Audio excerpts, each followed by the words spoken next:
तो हम लोगों ने देखा था कि कैसे कमांड प्रॉम्प्ट से इनपुट ले सकते हैं विद इन फाइल। फाइल में इनपुट कैसे लिया जाता है कमांड प्रॉम्प्ट पे हम लोग देख लिए। अब हम लोग विद इन फाइल मतलब फाइल के अंदर प्रोग्राम ऐसा लिखे कि वो इनपुट ले सके।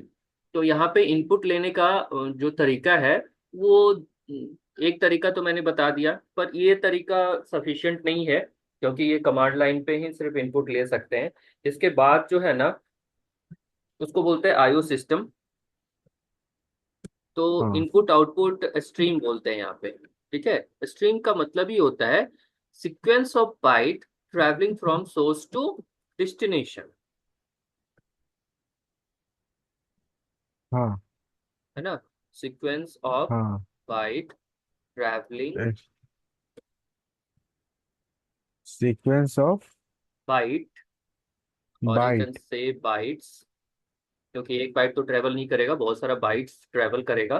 तो sequence of bytes travelling from source to destination, मतलब एक जगह से दूसरे जगह जो डाटा ट्रांसफर हो रहा है वो सीक्वेंस ऑफ बाइट से ही होता है।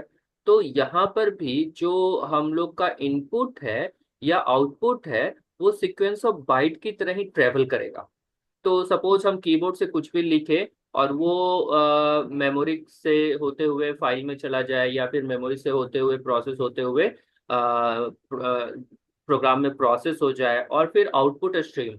इनपुट का मतलब है कि हम डाटा को इन किए, चाहे वो कीबोर्ड से करे या चाहे फाइल रीड करके करे। तो दो जगह है जहां से हम लोग रीड राइट कर सकते हैं, एक तो कोई भी इनपुट डिवाइस से या फिर हम फाइल से रीड कर सकते हैं। और इसी तरह से आउटपुट करने के लिए हम चाहे तो फाइल में राइट कर सकते हैं या फिर किसी भी आउटपुट डिवाइस पे डाटा को शो कर सकते हैं। तो डाटा को शो करने के लिए system dot out dot println, जो कि स्टैंडर्ड आउटपुट डिवाइस पे डाटा को शो कर सकता है जो भी हम शो करना चाहें। तो इसी तरह से स्टैंडर्ड इनपुट कैसे होगा। तो स्टैंडर्ड इनपुट के लिए ना, अब यहाँ पे जैसे आईओ स्ट्रीम है, और आईओ स्ट्रीम जो वर्क करता है वो दो टाइप से वर्क करता है। एक बाइट स्ट्रीम है, बाइट स्ट्रीम मतलब बाइट के फॉर्मेट में डाटा को रीड राइट करेगा। और दूसरा कैर स्ट्रीम है। कैर स्ट्रीम का मतलब है कि कैरेक्टर के फॉर्म में डाटा को रीड एंड राइट करेगा। तो दोनों के लिए अलग अलग से क्लासेस हैं, और इन क्लासेस को यूज करके हम स्टैंडर्ड इनपुट से भी डाटा रीड कर सकते हैं या फिर फाइल से डाटा रीड कर सकते हैं। तो जहां से भी डाटा हम रीड करना चाहें वो हम रीड कर सकते हैं। और भी बहुत सारे जगह हैं जहां से डाटा रीड होता है, जैसे मेमोरी से डाटा रीड करना है तो, या फिर जो बस है, जो सिस्टम बस बोलते हैं जिससे कि डाटा फ्लो कर रहा होता है, तो वहां से डाटा हम रीड कर सकते हैं। तो बहुत सारे जगह है जहां से डाटा हम रीड कर सकते हैं। तो एक पूरा क्लास का एक लिस्ट है जिसके थ्रू हम डाटा कहाँ कहाँ से रीड और राइट कर सकते हैं। जैसे बाइट स्ट्रीम का रिलेटेड ये क्लासेस है। तो बाइट स्ट्रीम कहाँ कहाँ से हम डाटा को रीड या राइट कर सकते हैं। तो रीड करने के लिए देखो, फाइल से रीड करने के लिए फाइल इनपुट स्ट्रीम है। फाइल से फाइल पे लिखने के लिए फाइल आउटपुट स्ट्रीम है। किसी भी इनपुट डिवाइस से लेने के लिए इनपुट स्ट्रीम है, आउटपुट डिवाइस को देने के लिए आउटपुट स्ट्रीम है। स्टैंडर्ड प्रिंट करने के लिए प्रिंट स्ट्रीम है। फिर इसी तरह से डाटा इनपुट स्ट्रीम है जो कि स्टैंडर्ड डाटा टाइप को रीड कर सकता है। आउटपुट स्ट्रीम है जो स्टैंडर्ड डाटा टाइप राइट कर सकता है। फिर बफर इनपुट स्ट्रीम है जो कि बफर से डाटा को रीड कर सकता है। और ये बफर आउटपुट स्ट्रीम है जो कि बफर में डाटा लिख सकता है। बफर कहने का मतलब, जब भी हम कीबोर्ड या माउस चला रहे होते हैं ना, तो कि ये सब कहीं ना कहीं बफर के थ्रू होता हुआ प्रोसेस होता है। तो बफर से भी हम डाटा रीड कर सकते हैं। तो बफर से डाटा रीड करने के लिए ये सब क्लास है, और राइट भी कर सकते हैं। ठीक उसी तरह से कैरेक्टर स्ट्रीम से रिलेटेड भी क्लासेस है। तो कैरेक्टर में भी रीडर एंड राइटर दो सब क्लासेस है इसका। तो रीडर एंड राइटर कुछ ऐसे क्लास है जो कि रीड करने के लिए यूज होंगे, और कुछ ऐसे क्लास है जो कि राइट करने के लिए यूज होंगे। तो सपोज हम फाइल से डाटा रीड करना चाहते हैं तो फाइल रीडर क्लास है। फाइल में डाटा राइट करना चाहते हैं तो फाइल राइटर क्लास है। इसी तरह से इनपुट स्ट्रीम रीड करना चाहते हैं जो कि करेक्टर में रीड करेगा, ना कि बाइट में। यहाँ पे बाइट में रीड होगा, यहाँ पे करेक्टर में रीड होगा। आउटपुट स्ट्रीम में हम करेक्टर में राइट कर सकते हैं। इसी तरह से ये सारे क्लासेस हैं जो कि हम यूज कर सकते हैं रीड और राइट करने के लिए। तो सबसे पहला जो एग्जाम्पल है हम लोग यहाँ पर कंसोल से डाटा को रीड करने के लिए देखेंगे। तो कंसोल से डाटा को रीड करने के लिए मेरे पास मल्टीपल क्लासेस को यूज करना पड़ता है। तो जो कंसोल से डाटा रीड होता है उसके लिए हमको इस तरह से प्रोग्राम लिखना पड़ेगा। ठीक है, तो हम लिख कर बताते हैं कि अगर हम डाटा कंसोल से रीड करना चाहते हैं तो कंसोल से डाटा रीड करने के लिए कंसोल डाटा रीड, क्योंकि अभी हम लोग कमांड लाइन से डाटा को रीड कर रहे थे, बट अभी हम कमांड से नहीं चाहते, अभी कंसोल से चाहते हैं। कंसोल करने का मतलब प्रोग्राम रन करेगा और फिर inter your name, inter your password, या इस तरह से कुछ भी पूछेगा, तब इनपुट करते जाएंगे और पर्टिकुलर वेरिएबल में ये स्टोर होता जाएगा। इस टाइप से कर रहे हैं। तो अब जो आईओ स्ट्रीम है ना, इसके लिए पैकेज का रिक्वायरमेंट होगा, क्योंकि इसके अंदर जो क्लासेस है वो सब पैकेज में रखा हुआ है, बंडल कलेक्शन है। तो कलेक्शन को यूज करना है तो मुझे क्या करना पड़ेगा, मुझे करना पड़ेगा यहाँ पर आईओ पैकेज का यूज। तो पैकेज यूज करने के लिए दिस इज फर्स्ट टाइम कि हम लोग सिस्टम का पैकेज इंपोर्ट कर रहे हैं। इससे पहले जो था जावा डॉट लैंग पैकेज, जो कि डिफॉल्ट पैकेज है, और डिफॉल्ट पैकेज को हमको इंपोर्ट करने की जरूरत नहीं है। तो डिफॉल्ट पैकेज से मेरा सारा कीवर्ड मिल रहा था और जो डिफॉल्ट क्लासेस हैं वो सारे क्लासेस मिल रहे थे। बट अब जो है हम स्पेसिफिक कुछ करना चाह रहे हैं, स्पेसिफिक। तो स्पेसिफिक करने के लिए सारे पैकेजेस यहाँ पे हैं, स्पेसिफिक पैकेजेस हैं।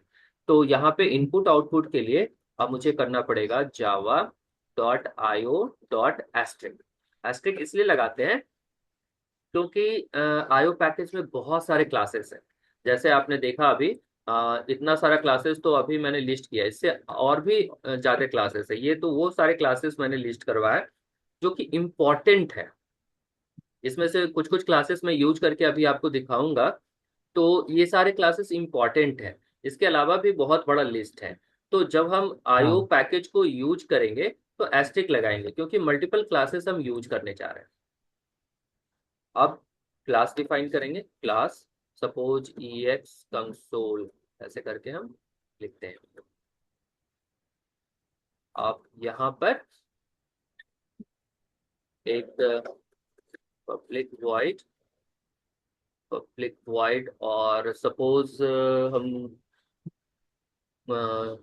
यहाँ पे ऐड का ही फंक्शनैलिटी एग्जीक्यूट करना चाहते हैं, ताकि एक ही एग्जांपल समझ में आता जाए। हाँ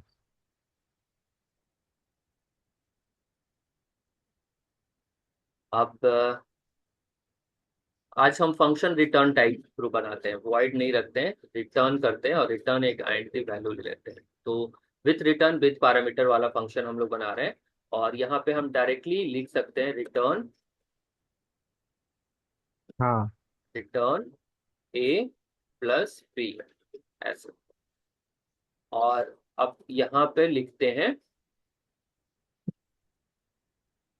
पब्लिक स्टैटिक वॉइड में स्ट्रिंग आर्ग।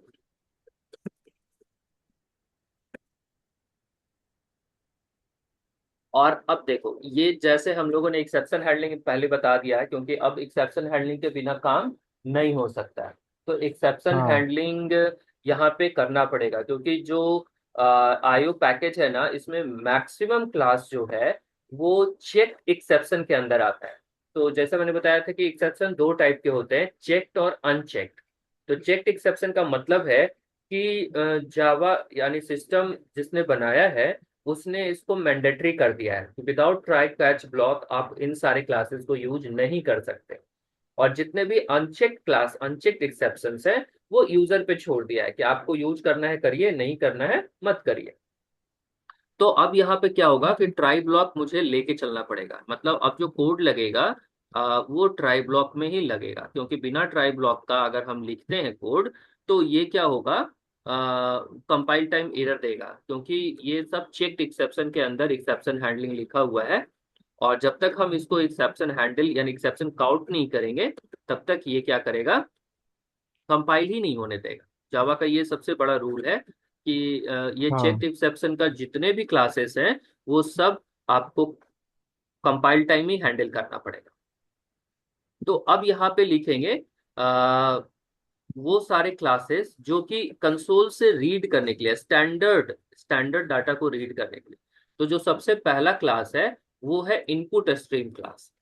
इनपुट स्ट्रीम रीडर, इसका ऑब्जेक्ट बनाएंगे हाँ and equals to new of input stream reader.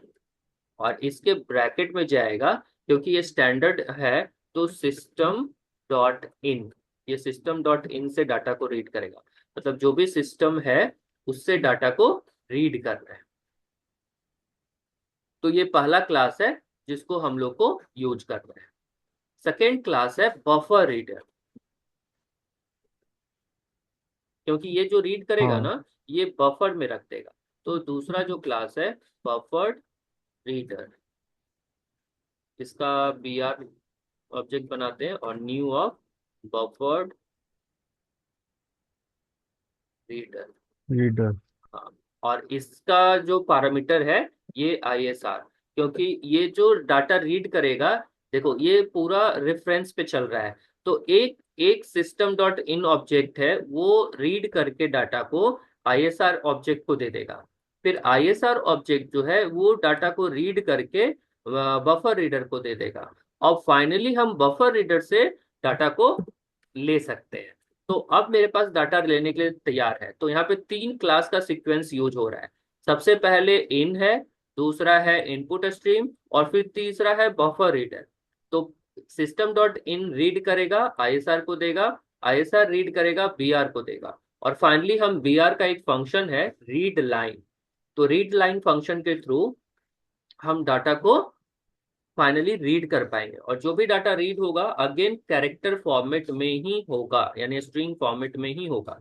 तो अभी हम जस्ट डाटा को रीड कर रहे हैं स्ट्रिंग, सपोज एक, अभी हम कैरेक्टर डाटा को ही रीड कर रहे हैं। String S equals to B R dot read line, ये फाइनली रीड करेगा। और जो ये फंक्शन है ये स्ट्रिंग फॉर्मेट में डाटा को मुझे देगा। तो जो डाटा है उसको जस्ट प्रिंट करके अभी हम देख रहे हैं क्या डाटा रीड किया ये। तो जो भी हम लिखेंगे system dot out dot print L N, और एस, एस को रीड किए तो एस को प्रिंट कर दिया।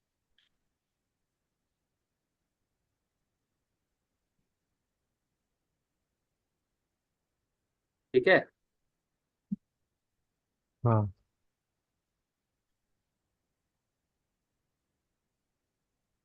एक बार सर कोड दिखाइए, मैं लिख रहा हूँ, थोड़ा समझ में आ जाएगा। हाँ हाँ हाँ, और तो पहले रन करा के देख लो, उसके बाद मैं अभी हाँ दिखाता हूँ। ठीक है, तो ये पूरा लिख लेना, एक्स डॉट जावा।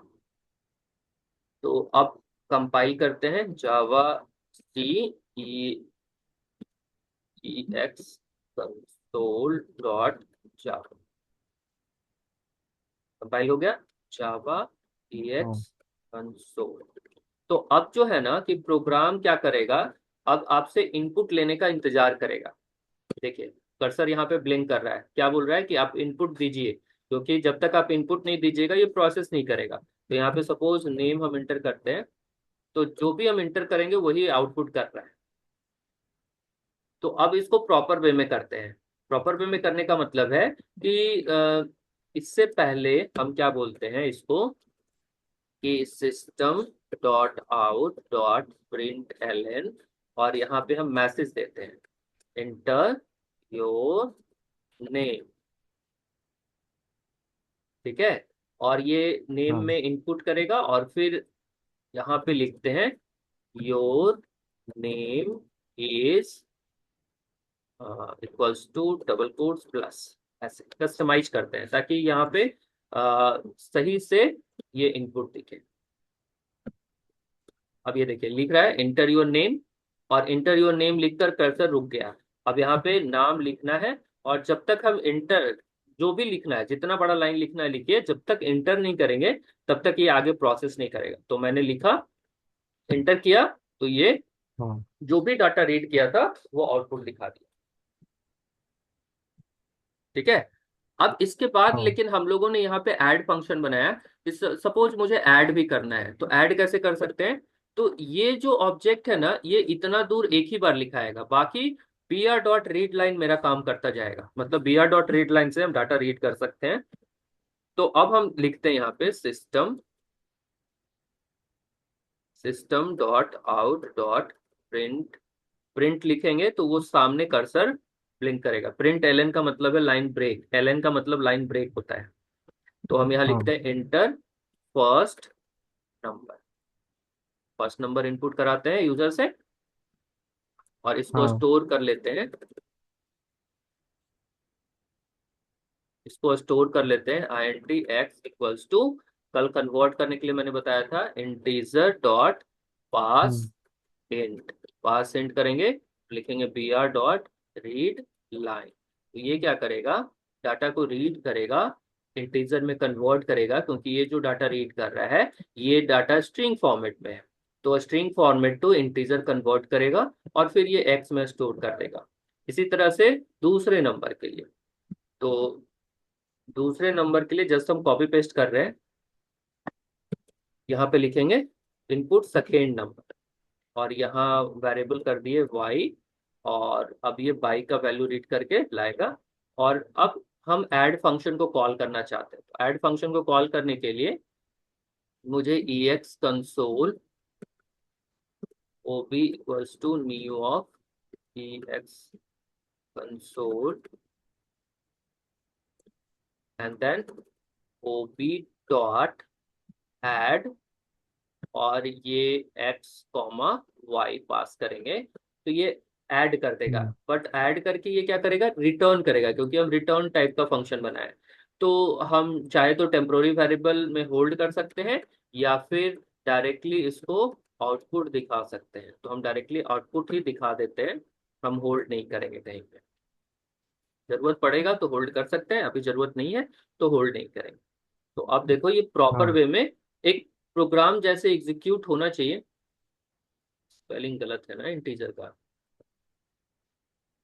INTGR INTEGR।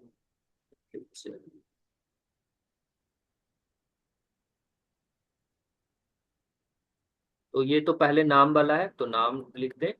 फिर आएगा इंटर फर्स्ट नंबर, तो इनपुट फर्स्ट नंबर हम कर दिए 8, इनपुट सेकेंड नंबर कर दिए 7, ये देखिए 15 आउटपुट दे दिया। तो ये प्रॉपर वे में अब आपका प्रोग्राम बन रहा है। और यहाँ पे इनपुट भी ले रहे हैं, इनपुट लेने के बाद उसको प्रोसेस भी कर रहे हैं, और प्रोसेस करने के बाद आउटपुट भी दिखा रहे हैं। ठीक है, तो प्रोग्राम थोड़ा अब बड़ा होता हाँ जाएगा, क्योंकि अब जो प्रोग्रामिंग का जो लेवल है वो बड़ा हो रहा है, और कंसेप्ट भी आगे बड़ा होता जाएगा।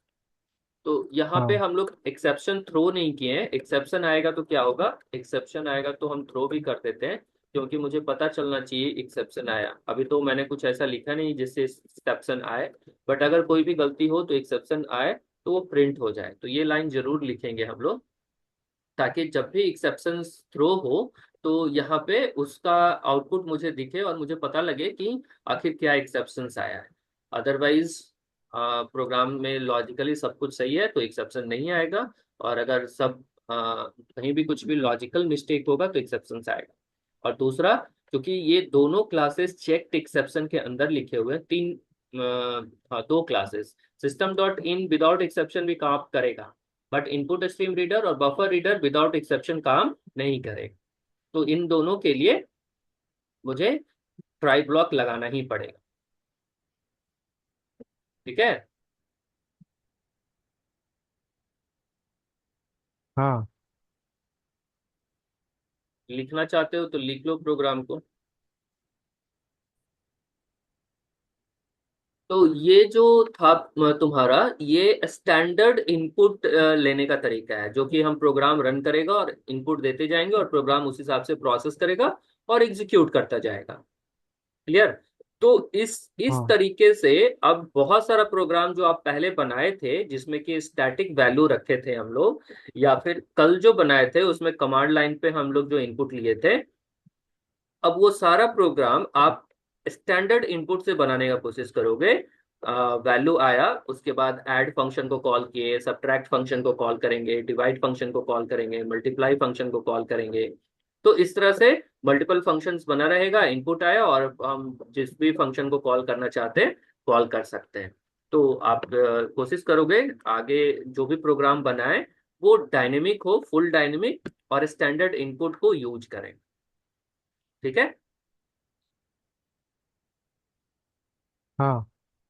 चलो अब नेक्स्ट है, अब हम लोग स्टैंडर्ड इनपुट से फाइल इनपुट पे जाते हैं और फाइल से डाटा को रीड करते हैं। पहले डाटा रीड करते हैं और फिर हम लोग डाटा राइट करेंगे। तो जब हम फाइल से डाटा को रीड करते हैं ना, तो फाइल हैंडलिंग में डाटा को रीड करने के लिए और डाटा को राइट करने के लिए मेरे पास दो क्लासेस है। पहला क्लास है रीड करने के लिए, जो कि इनपुट स्ट्रीम है, ये फाइल से रीड करेगा। और फाइल आउटपुट स्ट्रीम क्लास जो है, ये फाइल में डाटा को राइट करेगा। ठीक है। तो ये दोनों क्लासेस को अब हम लोग देखेंगे। और file handling, file read write कैसे करते हैं। तो अभी तक मेरे पास देखो, जो हम लोग अब प्रोग्राम बनाए हैं, ये प्रोग्राम बहुत सारा प्रोग्राम हो चुका है जावा कोड के अंदर। देखो कितना सारा प्रोग्राम, इतना सारा प्रोग्राम मैंने तुम्हें बता के दिखाया है हाँ। एग्जाम्पल के रूप में। तो जो भी हाँ। फाइल है, जैसे टेक्स्ट बेक्स फाइल है, ये सब टेक्स्ट बेक्स फाइल है, जितना भी फाइल हम लोगों ने बनाया है सब टेक्स्ट बेक्स फाइल है। तो सपोज हमको फाइल रीड करना है, तो फाइल रीड करना है विदाउट फाइल को खोले, इस फाइल को हम यहाँ से नहीं खोलेंगे। इस फाइल को क्या करेंगे, हम प्रोग्राम से रीड करना चाहेंगे। तो मेरा जो प्रोग्राम होगा, हम फाइल को कैसे रीड कर सकते हैं। तो फाइल को रीड करने के लिए अब हम लोग देखते हैं कि फाइल कैसे रीड किया जाता है, और अगर फाइल में फिर राइट करना है तो कैसे हम लोग राइट करेंगे।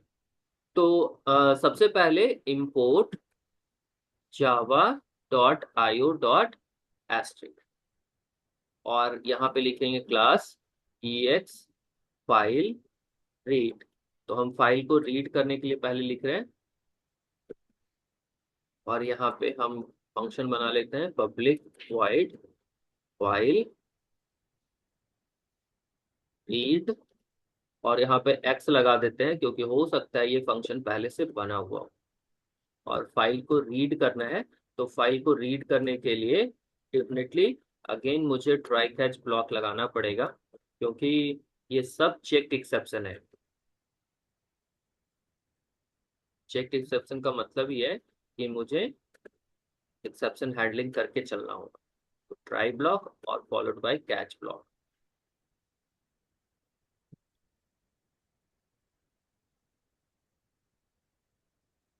हाँ। एक्सेप्शन को थ्रो पहले ही करा देते हैं ताकि बाद में अगर एक्सेप्शन आए भी तो वो मुझे दिखे। अब यहाँ पे हम कोड लिखते हैं, क्या लिखना है। तो फाइल इनपुट स्ट्रीम ये क्लास है, और इसका ऑब्जेक्ट बनाते हैं। Suppose F I S object बनाए equals to new of file input stream, और इसमें इसके पैरामीटर में पास होगा। ये चूंकि ये कंस्ट्रक्टर है, और कंस्ट्रक्टर में ही फाइल, जिस फाइल को हम ओपन करना चाहते हैं रीड करने के लिए, तो फाइल कौन सा फाइल रीड करना चाहते हैं, तो यहाँ से कोई भी फाइल का एक नाम ले लेते हैं। सपोज एग्जाम्पल स्ट्रिंग एक फाइल है, इस फाइल को हम रीड करना चाहते हैं और उसका आउटपुट देखना चाहते हैं। तो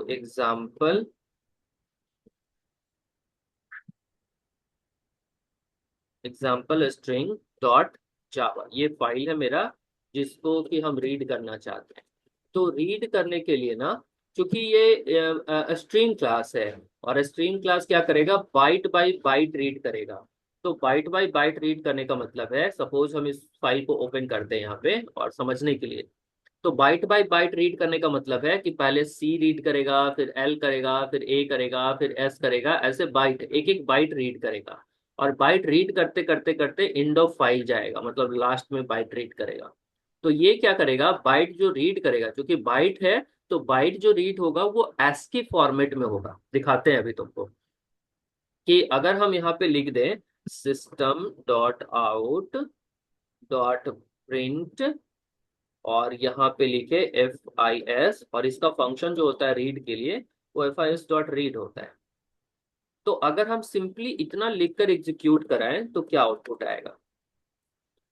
public static void main.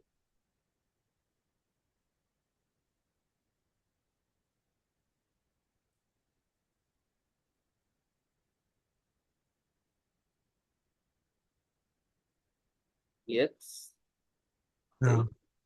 read p equals to new of dx file read p dot file read।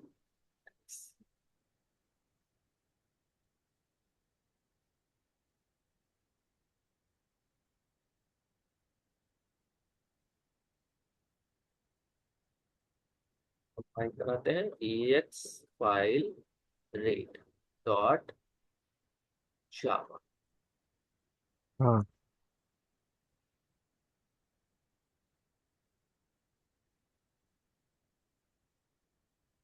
EX मतलब एक्सेप्शन हुआ ना? ex ex ऑब्जेक्ट है इसका, एक्सेप्शन नहीं है। अच्छा, एक्सेप्शन क्लास है, इसका एक ऑब्जेक्ट यहाँ ये पे बनता है। ऑब्जेक्ट है, अच्छा। हाँ, और इसी ऑब्जेक्ट, चूंकि मैंने क्या बताया था कि ऑब्जेक्ट डायरेक्टली प्रिंट नहीं होगा, तो हम क्या हम्म। करते हैं, इसको स्ट्रिंग फॉर्मेट में कन्वर्ट कर देते हैं। तो ex डॉट टू स्ट्रिंग इसलिए लिख रहे हैं क्योंकि ये ऑब्जेक्ट जो भी एक्सेप्शन थ्रो करेगा वो हम स्ट्रिंग फॉर्मेट में कन्वर्ट करके देखना चाहेंगे। क्योंकि ये जो ऑब्जेक्ट है ना, ऑब्जेक्ट तो कुछ भी अटपटांग टाइप से लिखेगा क्योंकि उसमें बाइट कोड है, और बाइट कोड में जो भी है वो समझ में नहीं आएगा हमको। तो यहाँ पे क्या है कि टू स्ट्रिंग फॉर्मेट में हम इसको कन्वर्ट कर लेते हैं ताकि ये मुझे ह्यूमन रीडेबल फॉर्मेट में आउटपुट दे।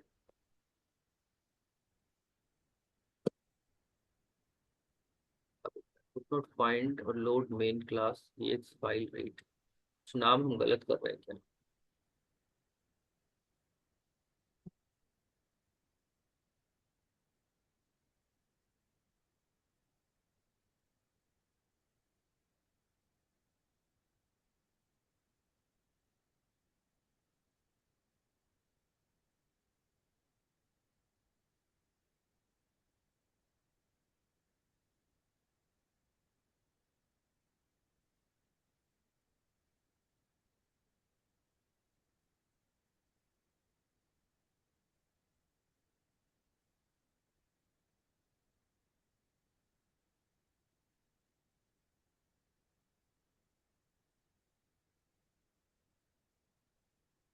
कहीं और सेव हो गया है क्या?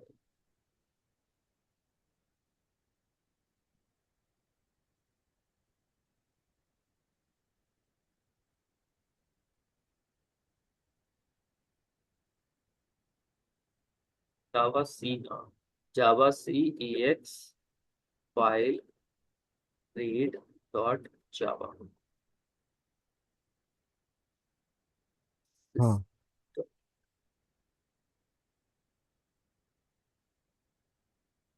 देखो ये हम लोगों ने कंपाइल किया, अब जब रन कराएंगे तो ई एक्स फाइल रीड ये क्या करेगा, फर्स्ट कैरेक्टर को रीड करेगा। और फर्स्ट कैरेक्टर क्या है? फर्स्ट कैरेक्टर है ये जो फाइल था हम लोग का, इसमें फर्स्ट कैरेक्टर एग्जाम्पल स्ट्रिंग सी है। तो सी का जो एस्की कैरेक्टर होता है वो 99 होता है। ठीक है, स्मॉल सी है। स्मॉल सी मतलब स्मॉल ए का होता है 96 या 97, तो उस हिसाब से ये 97 होगा। 98, 99, 99 सी का है। इसी तरह से एक बाइट को रीड किया, बट मुझे तो पूरा फाइल हाँ, रीड करना है ना। तो पूरे फाइल को हाँ, रीड करने के लिए, और वो भी रीडेबल फॉर्मेट में रीड करना है, ये तो 99 देगा तो मुझे कहाँ से समझ में आएगा कि क्या लिख रहा है ये? क्योंकि ये ASCII कोड है, ASCII वैल्यू दे रहा है। तो ASCII वैल्यू को हाँ, मुझे क्या करना पड़ेगा, कन्वर्ट करना पड़ेगा। तो सबसे पहले हम कन्वर्ट ही करते हैं, और इसको कन्वर्ट करने के लिए लिखते हैं रीड डॉट टू कैर लिखते हैं। कैर में पार्स करते हैं इसको। इसको बोलते हैं पार्सिंग। कन्वर्सन नहीं बोलते, पार्स कर रहे हैं, क्योंकि बाइट कोड को जस्ट कैरेक्टर में पार्स करना है। तो अभी पार्स करके हम लोग जब डाटा रीड करेंगे तो अब ये दिखाएगा सी। सी दिखाया, देखो, हाँ, है ना। मतलब 99 था ASCII वैल्यू, उसका जो कैरेक्टर रिप्रेजेंटेशन है वो सी है। अब हम क्या चाहते हैं कि ये जो काम है ये पूरे फाइल को रीड करे। ये अभी तो एक कैरेक्टर को रीड कर रहा है और बाहर निकल जा रहा है। ये पूरे फाइल में इतना बड़ा फाइल है ये, तो इतने बड़े फाइल को रीड करना है तो मुझे क्या करना पड़ेगा, लूपिंग करना पड़ेगा। तो हम यहाँ पे हाँ क्या लगाएंगे, वाइल लूप लगाएंगे, क्योंकि जब भी फाइल हैंडलिंग करते हैं ना तो वाइल लूप लगाते हैं, क्योंकि जो रीड है, रीड कंडीशन हाँ स्टार्टिंग और एंड पॉइंट नहीं होता है यहाँ पे। हम from file start to file end जाना चाहते हैं। सिर्फ कंडीशन यही होगा कि हम एक एक बाइट रीड करते हुए एंड तक जाना चाहते हैं। तो मुझे स्टार्ट और एंड नहीं पता है, तो यहाँ पे FIS dot available, available function not equals to zero तक जाएंगे। नॉट इक्वल्स टू जीरो का मतलब है कि अवेलेबल फंक्शन क्या करेगा ना, अवेलेबल फंक्शन इस फाइल के, इस फाइल में कितना बाइट है ये काउंट करता रहता है, कर्सर जहां पे है उसके बाद का। तो जैसे जैसे कर्सर आगे बढ़ेगा इसका बाइट काउंट कम होता जाएगा, और जब कर्सर यहाँ पे आ जाएगा तो बाइट काउंट क्या होगा, जीरो हो जाएगा।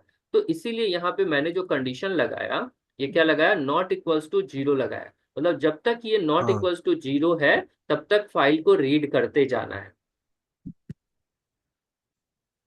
तो ये हाँ एंड ऑफ फाइल तक डाटा को रीड करेगा।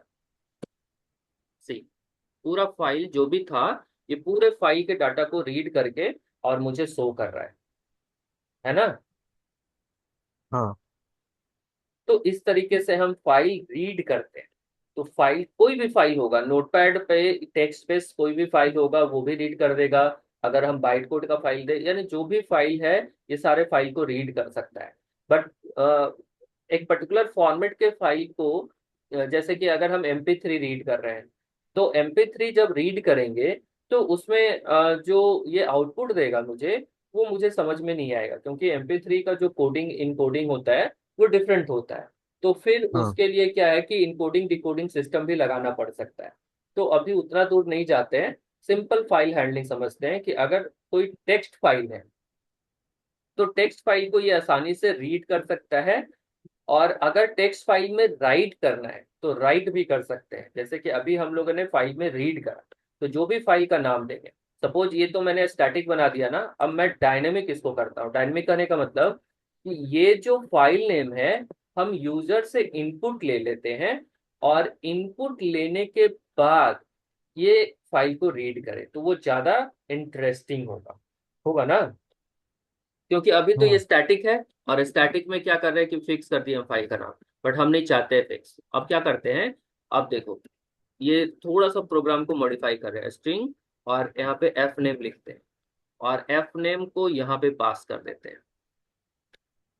तो जो भी फाइल का नाम आएगा, ये फंक्शन है, फंक्शन का ये पैरामीटर बनाए, और जो भी फाइल का नाम आएगा वो फाइल ये रीड करेगा। तो अब यहाँ पे क्या करना होगा, अब यहाँ पे मुझे इनपुट आउटपुट सिस्टम पूरा लगाना पड़ेगा। तो पूरा इनपुट आउटपुट सिस्टम लगाते हैं यहाँ पर।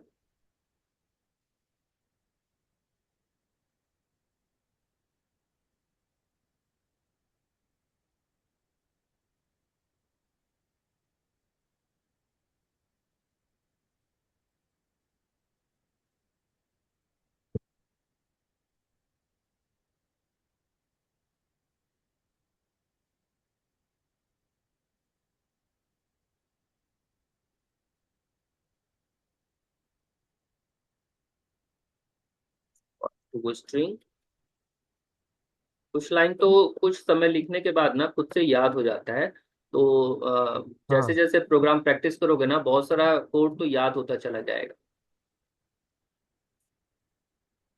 अब यहाँ पे जो पिछला प्रोग्राम में हम लोग लिखे थे, क्योंकि स्टैंडर्ड इनपुट लेना है, तो input stream reader ISR equals to new of input stream reader, हाँ यहाँ पे देंगे सिस्टम डॉट इन, लिखेंगे buffered reader PR equals to new of buffered reader यहाँ लिखते हैं ISR, और यहाँ पे यूजर से पूछते हैं system.out.println enter file name to read। हाँ और जो भी फाइल देगा उसको हम स्टोर कर लेते हैं, FN करके एक वेरिएबल बनाते हैं, और यहाँ लिखते हैं br.read लाइन। और जो फाइल आया, अब ये इस फंक्शन के पैरामीटर में पास कर देते हैं FN। तो अब क्या सीक्वेंस बन गया कि पहले हम यूजर से इनपुट लेंगे कि कौन सा फाइल आप रीड करना चाहते हैं, और उस फाइल को इस फंक्शन के पैरामीटर के थ्रू यहाँ पहुंचा देंगे, और तब ये क्या करेगा, उसी फाइल को रीड करेगा जो हम चाहते हैं। तो अब इसको अगर हम रन कराएं तो ये मेरा फुल डायनेमिक प्रोग्राम बन गया। और अब क्या पूछेगा, पहले पूछेगा enter file name to read. तो यहाँ पे बहुत सारा फाइल है, किसी भी फाइल को हम देते हैं। सपोज हम देते हैं EXABS, ये एब्स्ट्रैक्ट वाला फाइल था, EXABS.java। तो हम लिखते हैं हाँ। EX, ए कैपिटल में, APF डॉट जावा। ABS.java। क्या हुआ? जैसे ही इंटर करेंगे ये पूरा फाइल का रीड करके दिखा दिया ना। हाँ तो इस तरह से ये क्या हो गया कि हम किसी भी फाइल को अब रीड कर सकते हैं, और एक ऐसा यूटिलिटी बन गया कि हम जब जस्ट रन कराएं और ये मेरे से फाइल का नाम पूछ रहा है, और फाइल का नाम सपोज EXINF.java, ये इंटरफेस वाला फाइल है। तो ये देखो इंटरफेस वाला मुझे फाइल का आउटपुट दिखा दिया। तो यहाँ पे बहुत अच्छे से अब ये प्रोग्राम मेरा डायनेमिक हो गया है, और ये अभी कमांड प्रॉम्प्ट पे रन कर रहा है। इसी को चाहेंगे तो हम GUI इंटरफेस पे भी फाइल को ओपन कर सकते हैं, फाइल को रीड कर सकते हैं, राइट कर सकते हैं। तो जैसे एक मेरा नोटपैड है ना, जैसे ये नोटपैड है, इसमें क्या करते हैं, हम फाइल को रीड करते हैं, फाइल को सेव करते हैं, फिर फाइल को रीड कर सकते हैं। तो ये सारा हाँ प्रोसेस अभी हम कमांड प्रॉम्प्ट पे कर रहे हैं। आगे जब जीवा इंटरफेस देखेंगे तो हम चाहे तो अपना खुद का एक नोटपैड बना सकते हैं, ये सारा यूटिलिटी के साथ। जितना यूटिलिटी है ना, सारा यूटिलिटी के साथ हम अपना खुद का नोटपैड बना सकते हैं। तो ये काफी आसान है और काफी इंटरेस्टिंग भी होगा। तो फाइल से हम लोग डाटा रीड कर सकते हैं, और इसको डिस्प्ले करा सकते हैं जहां भी डिस्प्ले कराएं। चाहे ये कमांड, अभी तो कमांड प्रॉम्प्ट पे हम लोग डिस्प्ले करा रहे थे, चाहे तो इसको फिर नोटपैड जैसा सॉफ्टवेयर एक बना ले उसमें डिस्प्ले कर दें, चाहे वेब प्रोग्रामिंग है तो वेब पे इसको ले जाकर डिस्प्ले कर दें, जहां से भी।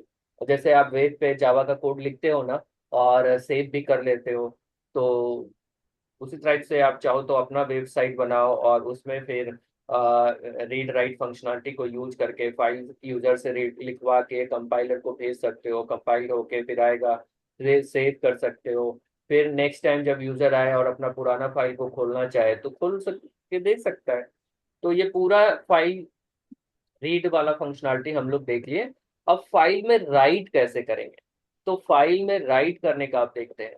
तो बहुत ही सिंपल, देखो बहुत ही सिंपल, और 3 लाइन का ये प्रोग्राम है बेसिकली। क्योंकि फाइल ओपन करना, फिर फाइल में कितने बाइट अवेलेबल है उसको चेक करते जाना, और फिर फाइल को रीड करना है और करेक्टर में पार्स करके दिखाते जाना है। बेसिकली ये 3 लाइन है। बाकी का जो लाइन हम लोग लिखे हैं ये इनपुट, फाइल का इनपुट लेने का लाइन है। तो ऑब्वियस सी बात है कि हम एक तरीके से प्रोग्राम बनाएंगे तो थोड़ा सा प्रोग्राम बड़ा होगा। अब हम लोग फाइल में डाटा राइट करेंगे, डायनेमिकली डाटा राइट करेंगे। तो सबसे पहले इंपोर्ट java.io.asterisk और क्लास EX राइट। अब हम फाइल में डाटा को राइट करने का कोड लिख रहे हैं। तो अब एक दूसरा तरीके से हम बताते हैं। और अभी क्या कर रहे थे ना कि हम एक अलग से फंक्शन बना रहे थे, अब हम क्या कर रहे हैं कि directly public static void main, और डायरेक्टली हम मेन फंक्शन में ही प्रोग्राम लिखते हैं। अब फंक्शन, एक्स्ट्रा फंक्शन नहीं बनाएंगे। और ट्राई कैच ब्लॉक की जगह ना एक और तरीका है। ट्राई कैच ब्लॉक हम ये चूंकि सिर्फ मेन में यूज हो सकता है, मेन के साथ ये फंक्शनलिटी है। अभी तक जो हम अपना फंक्शन बना रहे थे उसमें ये काम नहीं कर सकते थे, वहां पे हमको ट्राई कैच ब्लॉक ही लगा के काम करना था। बट अगर हम मेन फंक्शन में चाहते हैं कि ट्राई कैच ना लिखना पड़े, तो यहाँ पे हम डायरेक्टली लिख सकते हैं थ्रोज एक्सेप्शन। ये भी एक तरीका है एक्सेप्शन हैंडलिंग करने का।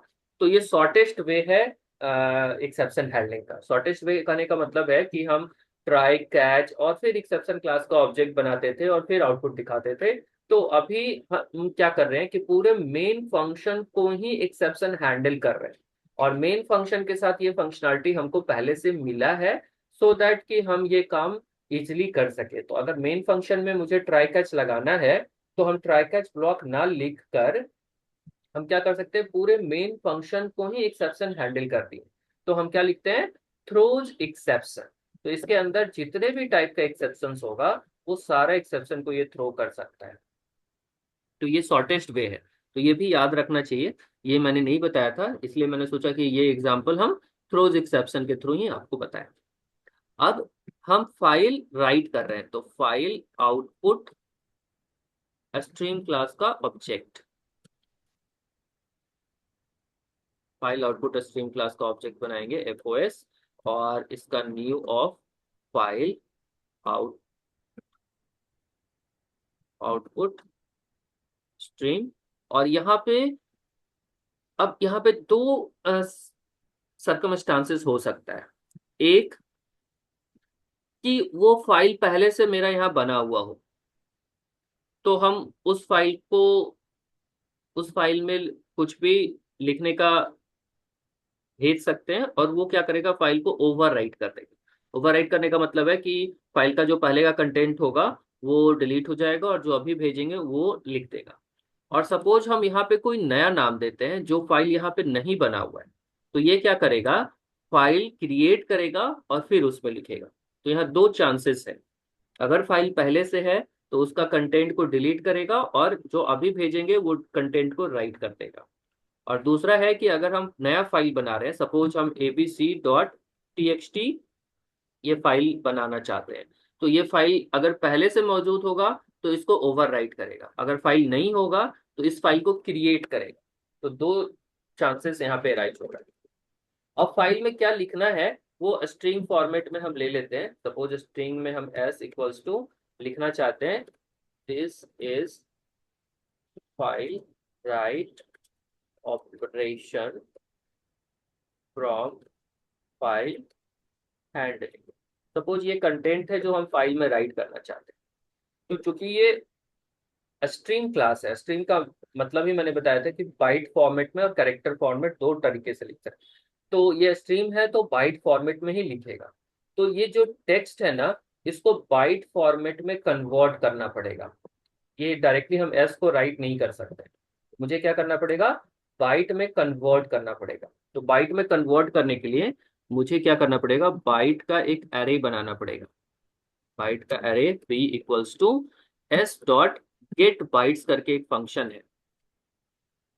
तो जो भी एस का वैल्यू है वो बाइट्स के एरे में कन्वर्ट हो जाएगा,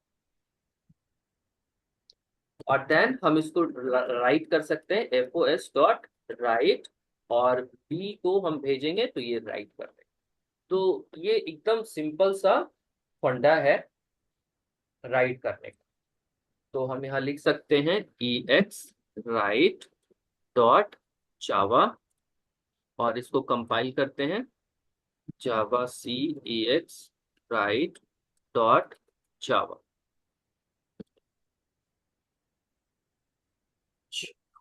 सेमीकोलोन। और जैसे ही हम इसको एग्जीक्यूट कराएंगे तो ये क्या करेगा, देखो एग्जीक्यूट हो गया और फिर से कमांड प्रॉम्प्ट आ गया। तो डेफिनेटली ये क्या किया होगा, यहाँ पे एक देखो फाइल बना दिया होगा, abc.txt फाइल बना दिया। और इसको जब ओपन करेंगे ना, तो जो हमने वहां से डाटा पास किया था वो देखो फाइल यहाँ पे, उसमें उस फाइल के अंदर ये डाटा जो भी कंटेंट था वो कंटेंट क्या किया, राइट कर दिया। समझ में आया।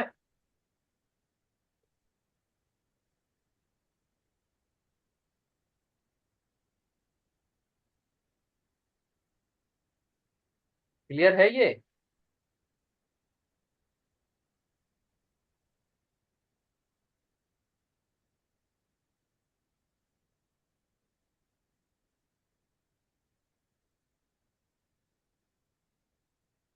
कहाँ चले गए, नहीं हो क्या? वो मैं म्यूट पे बोले यार, म्यूट पे था ये। ओके। हाँ। मैं बोला था एक और बात और समझा दे तो पूरा हो जाएगा।